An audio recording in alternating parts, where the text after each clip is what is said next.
तुम्हारे mummy papa कहाँ हैं? वो बाजार गए, जल्दी चलो। चलो चलो चलो चलो चलो चलो।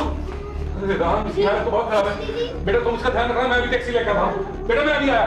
दीदी क्या हो गया? दीदी इधर क्या हो गया? शंकरलाल तुरंत सरोज को पास की एक सरकारी डिस्पेंसरी में ले गया।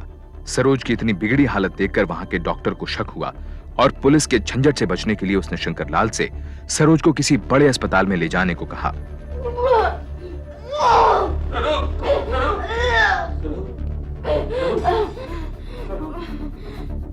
कब से उल्टी कर रही है? पता नहीं, कुछ महीनों से इसकी तबीयत खराब है। इसके माँ बाप कहते हैं कि इसको पेट में रसौली है। डॉक्टर साहब ठीक हो जाएगी ना?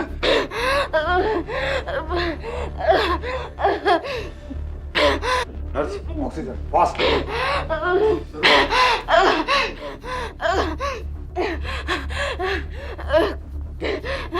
सरू सरू सरू मेरे बेटा, सरू।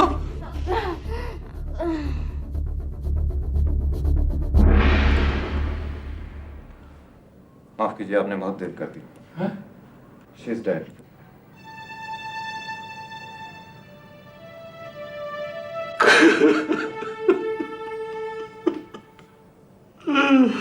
अगर आपके साथ कोई हो तो इनके माँ बाप को बुलवा लीजिए। जब तक पुलिस नहीं आती बॉडी को मॉर्चरी में रखना पड़ेगा। पुलिस? पुलिस किस लिए? इतनी छोटी बच्ची की अचानक मौत, दूसरा ये प्रेग्नेंट थी, आई मीन गर्भवती। पुलिस को तो इन्फॉर्म करना ही होगा। वार्ड बॉय, बॉडी को मॉर्चरी में रखा हो।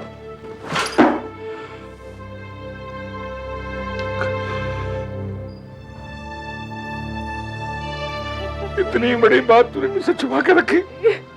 बहू, तूने भी मुझे कुछ नहीं बताया। क्या बताती वो? क्या बताती कि सरोज का पांव फिसल गया था, उसने घर की नाक कटवा दी थी? क्या बताती? डॉक्टर को मना नहीं कर सकते थे आप?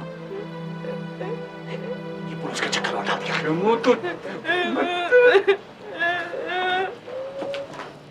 देखिए, ऐसा है, पोस्टमार्टम की रिपोर्ट तो कल मिलेगी, तब तक हम कुछ नहीं कह सकते। हाँ, अगर आपको सरोज की मौत के पीछे किसी को ऊपर शक शुबा है तो आप हमें बता दीजिए। इंस्पेक्टर साहब, हमारी किसी से दुश्मनी हो तो शक शुबा भी करें। हमें तो यही बताया गया था कि बच्ची के पेट में रसौली है। हमारी किस्मत खराब थी जो उसकी। आप तो बस बच्ची की लाश हमें दिलवा दीजिए, हमें कोई कानूनी कार्रवाई नहीं करनी। ठीक है। नाबालिग सरोज का गर्भवती होना और फिर उसकी अचानक मौत पर शक के बावजूद पोस्टमार्टम की रिपोर्ट से पहले कुछ भी कहना एएसआई राजकमल ने ठीक नहीं समझा। उन्होंने इंक्वेस्ट पेपर्स तैयार किए और जांच के लिए डॉक्टर से सरोज के विस्टा यानी मुख्य अंगों को प्रिजर्व रखने को कहा। सरोज की बॉडी उसके परिवार के हवाले कर दी गई।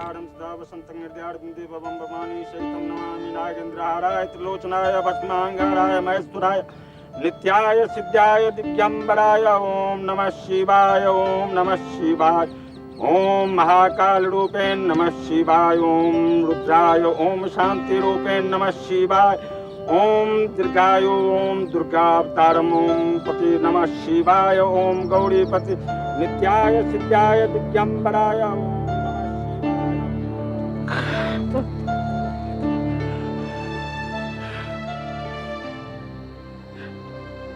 अगर इस घर में किसी को से प्यार मिला है सरोज को तो सिर्फ आपसे, इसलिए आप ही, इसलिए आप ही।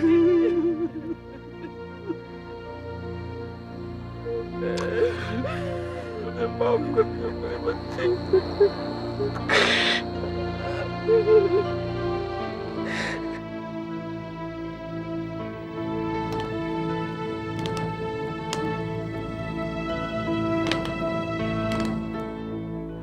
शमशान में सबके सामने नौटंकी करने की क्या जरूरत थी?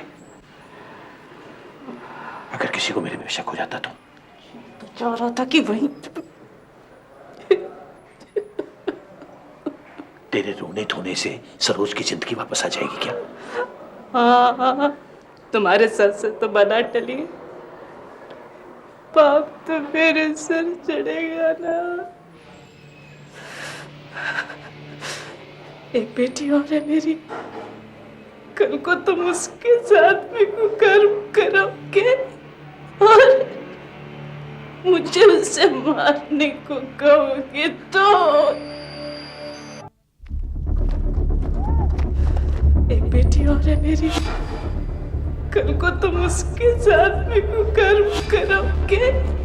और शंकर लाल ये सुनकर पागल सा हो गया कि खेमचंद ने सरोज के साथ बलात्कार किया और फिर उसके गर्भवती हो जाने की वजह से उसने कमला के साथ मिलकर उसे मार डाला। शंकर लाल ने ठान लिया कि वो अपनी पोती के हत्यारों को चैन से नहीं जीने देगा। उसने खेमचंद और कमला के खिलाफ एफआईआर दर्ज करने का फैसला किया। अब ये केस एएसआई राजकमल से एसएचओ पूनम बनर्जी ने संभाल लिया था। सरोज मौत के समय पेट से थी। बाप का नाम खेमचंद। उसी कमीने ने अपनी बेटी के साथ मुंह काला किया इंस्पेक्टर साहब, तो फिर अपनी बहू के साथ मिलकर मेरी फूल सी पोती को मार दिया। कीड़ा पड़ेगा उसके, कीड़ा। इसका मतलब हुआ उसके पेट में खेम का बच्चा, यानी अपने पिता का। शंकर लाल के बयान के आधार पर इंस्पेक्टर पूनम ने सरोज की मौत के बारे में तहकीकात शुरू की। उन्होंने सरोज का पोस्टमार्टम करने वाले डॉक्टर से भी बात की। उन्होंने पोस्टमार्टम रिपोर्ट पढ़ी जिसमें लिखा था कि मौत के वक्त सरोज के गर्भ में एक फुली ग्रोन मेल फीटस था, लेकिन उसकी मौत के कारण के बारे में कोई भी शक पैदा करने वाली टिप्पणी नहीं थी। फिर भी शंकर लाल के बयान के आधार पर पूनम ने खेमचंद और कमला को गिरफ्तार करने का फैसला किया। क्या बात? तुम्हारा नाम खेमचंद है? हाँ जी। क्या बात है? अपनी बेटी के साथ बलात्कार, फिर पत्नी के साथ मिलकर सरोज को मार डालने के इल्जाम में तुम्हें गिरफ्तार किया जाता है। गलतफहमी है, मैंने ऐसा नहीं किया। कोई गलतफहमी नहीं हुई। आपको किसने कहा मैंने ऐसा किया? पिता शंकर लाल ने। चलिए घर। क्यों? अरे, क्या क्यों बात आप कर रहे हैं? आप क्यों मेरे साथ ऐसा करें? किस बात का बदला ले रहे हैं? चलिए, बाबू मैंने नहीं किया। शंकर लाल की एफआईआर में खेमचंद और कमला पर लगाए गए इल्जाम को सपोर्ट करने के लिए पूनम ने खेमचंद के पड़ोसियों से पूछताछ शुरू की। उसे पता चला कि खेमचंद की एक पड़ोसन ने उसकी और कमला की बातें सुनी थी, जिसमें उसने सरोज से पिंड छुड़ाने की बात कही थी। खेमचंद के बच्चों ने भी पुलिस को बताया कि उनके माँ बाप के बीच सरोज को लेकर अक्सर झगड़ा होता था। खेमचंद को गिरफ्तारी के बाद नौकरी से सस्पेंड कर दिया गया। उधर शंकर लाल ने बच्चों का ख्याल रखने के लिए खेमचंद के घर में रहना शुरू कर दिया। क्या कर रहे हो बेटा? दादाजी गुड़िया के कपड़े फट गए, यहाँ पर ना मम्मी ने सरोज दीदी के कपड़े रखे थे तो इसके लिए निकालने थे। ओह अच्छा, तो मैं निकालता हूँ। लो निकाल। ये बेटा।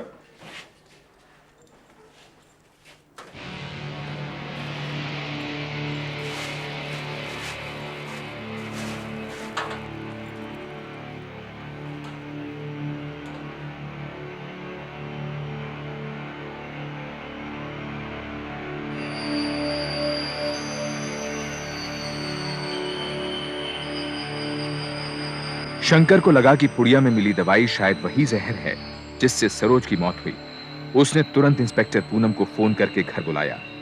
पूनम ने वो पुड़िया सील कर रासायनिक परीक्षण के लिए CFSL यानी सेंट्रल फॉरेंसिक साइंस लेबोरेटरीज भेज दी।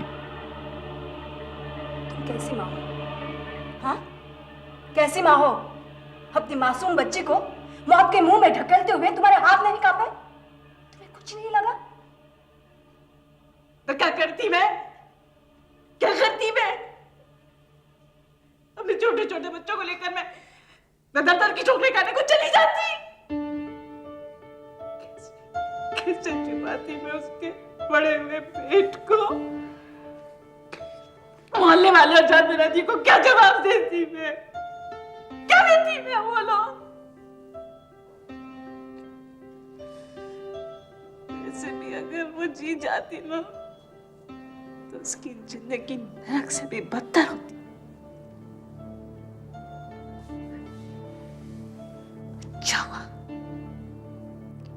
अच्छा वो मर गई।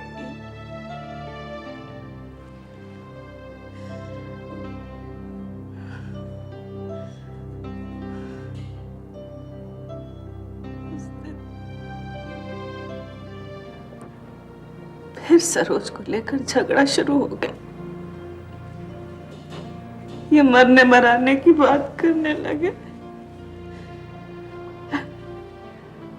मैं घबरा गई। कैसी बातें कर रहे हो?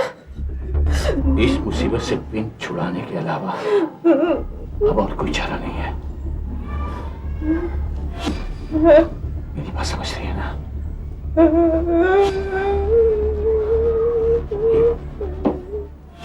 ये लैब से 3 गोलियां लाया था मैं। ये दूध में मिला के पिलाती हूँ। किसी को कानों कान खबर नहीं मिलेगी। अरे ले लेना।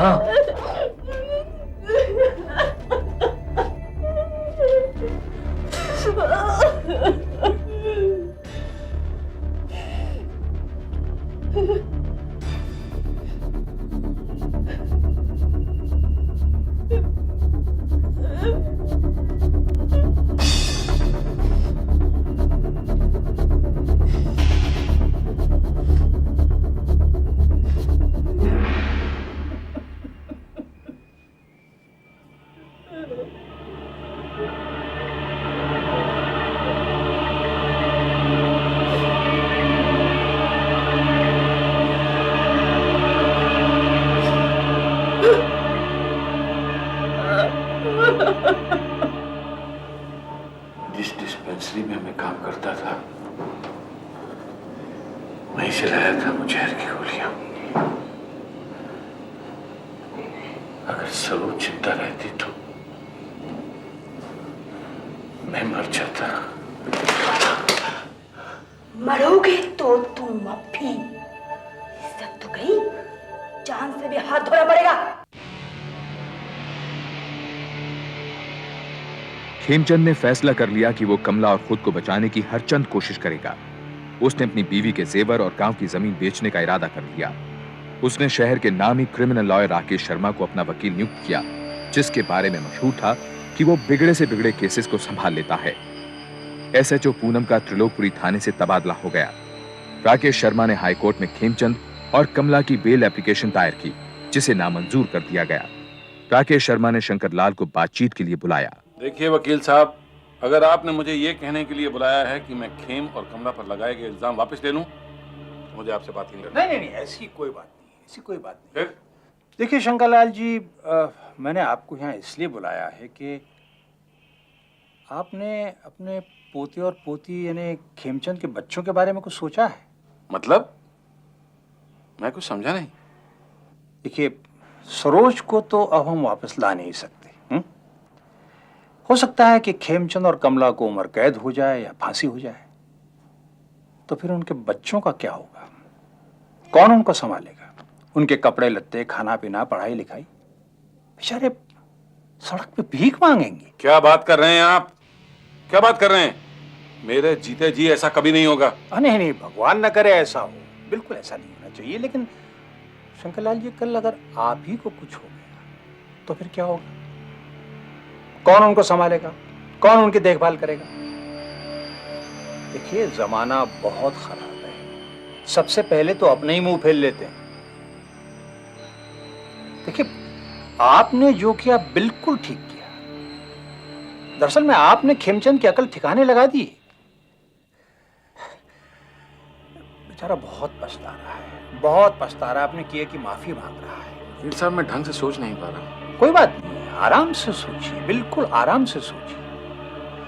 देखिए शंकरलाल जी, अब जो चला गया वो तो चला गया, लेकिन हम जीते जी दूसरे बच्चों को तो नहीं मार सकते ना। हाँ? अब आप देखिए, खेमचंद के खिलाफ गवाही न देकर के आप उसको जिंदगी नहीं दे रहे हैं, उसके बच्चों को जिंदगी दे रहे हैं। हाँ?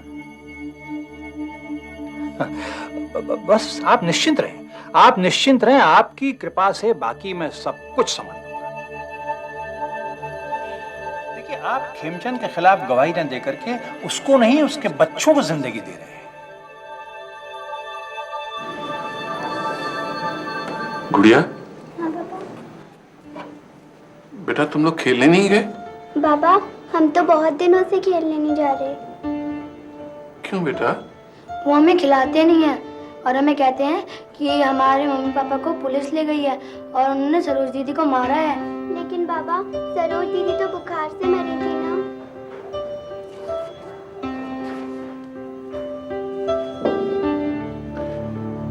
हाँ बेटा, मेरी सरोज बुखार से ही मरी थी। शंकरलाल, आपने अपनी एफआईआर में कहा था कि आपका बेटा खेमचंद आपकी पोती सरोज के साथ जबरदस्ती किया करता था, और जब सरोज के बच्चा ठहर गया तो आपके बेटे खेमचंद और उसकी पत्नी कमला ने मिलकर उसे जहर दे दिया।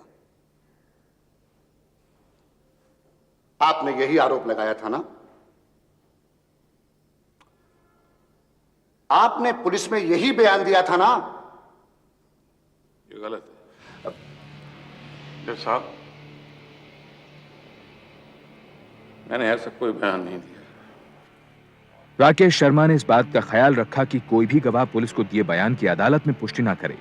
डरा धमका पैसे खिला उसने सभी गवाहों को खेमचंद के खिलाफ गवाही न देने के लिए राजी कर लिया। सरोज की मौत की वजह जानने के लिए सरकारी वकील ने डॉक्टर थॉमस को विटनेस स्टैंड में बुलाया। योर ऑनर, जब सरोज को हॉस्पिटल लाया गया तो उसकी कंडीशन बहुत ही क्रिटिकल थी। थोड़ी देर में उसने दम तोड़ दिया था। मौत के वक्त सरोज गर्भवती थी। पोस्टमार्टम के बाद पता चला कि उसके पेट में फुल्ली ग्रोन मेल फिटस था। डॉक्टर थॉमस, सरोज की इस तरह की मौत पर आपको कोई शक नहीं हुआ? हुआ था, क्योंकि यह नॉर्मल केस नहीं था। इसीलिए हमने उसके विसरा को प्रिजर्व रखा और पुलिस के कहने पर जांच के लिए CFSL भेजा था। उसकी किडनी, उसके लीवर, उसके पेट, उसके इंटेस्टाइन और उसके खून के नमूनों में कोई भी कॉमन पॉइजन नहीं पाया गया। और खेमचंद के घर से बरामद सफेद पाउडर की पुड़िया, उसे भी हमने जांच के लिए CFSL भेजा था, लेकिन उसमें मिला केमिकल एस्प्रिन का एक्टिव कंपाउंड था, जिससे किसी की भी मौत नहीं हो सकती। लेकिन योर ऑनर, बहुत से जहर ऐसे भी होते हैं जो बॉडी में अपने ट्रेस भी नहीं छोड़ते। ये अदालत आपकी नहीं, डॉक्टर की राय पर चलेगी। डॉक्टर थॉमस, आपकी राय में सरोज की मौत की वजह क्या हो सकती है? योर ऑनर, मौत के वक्त सरोज सिर्फ 13 साल की थी। उसके पेट में विकसित शिशु था। इसके अलावा वो सीवियर एनीमिक भी थी। मेरी राय में इसी वजह से उसकी मौत हुई। लेकिन योर ऑनर, सरोज गर्भवती थी। सवाल यह है कि वो गर्भवती हुई कैसे? योर ऑनर, यह सवाल इस केस के दायरे के बिल्कुल बाहर है। मुझे उम्मीद है कि इंस्पेक्टर पूनम फालतू के सवालों से अदालत का वक्त जाया नहीं करेंगी। योर ऑनर, प्रोसिक्यूशन खेमचंद और कमला के खिलाफ कुछ भी इल्जाम साबित करने में असमर्थ रहा है। लिहाजा मेरी कोर्ट से दरखास्त यह है कि इन दोनों को बरी कर दिया जाए। ये अदालत मानती है कि प्रोसिक्यूशन चूंकि प्रोसिक्यूशन खेमचंद और कमला के खिलाफ कोई भी इल्जाम साबित नहीं कर पाया और डॉक्टर थॉमस के मुताबिक सरोज की मौत जहर से नहीं बल्कि उसके कम उम्र में गर्भवती होने के कारण हुई थी, जज ने खेमचंद और कमला पर लगाए सब इल्जाम खारिज कर उन्हें रिहा कर दिया।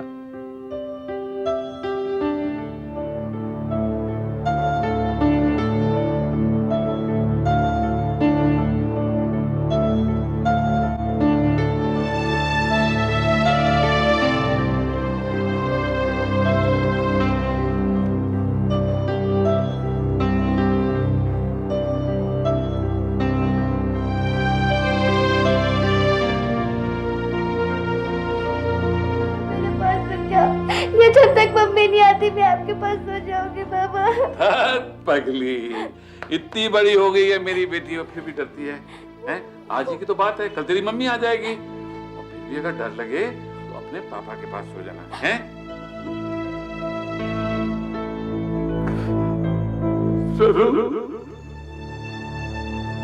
फैसले के बाद खेमचंद कमला और बच्चों के साथ त्रिलोकपुरी का घर छोड़कर अपने गांव चला गया। इंस्पेक्टर पूनम अब दिल्ली में पुलिस ट्रेनिंग कॉलेज में काम कर रही हैं। शंकरलाल ने खेमचंद के साथ अपने संबंध तोड़ दिए। वो अब कहां है कोई नहीं जानता।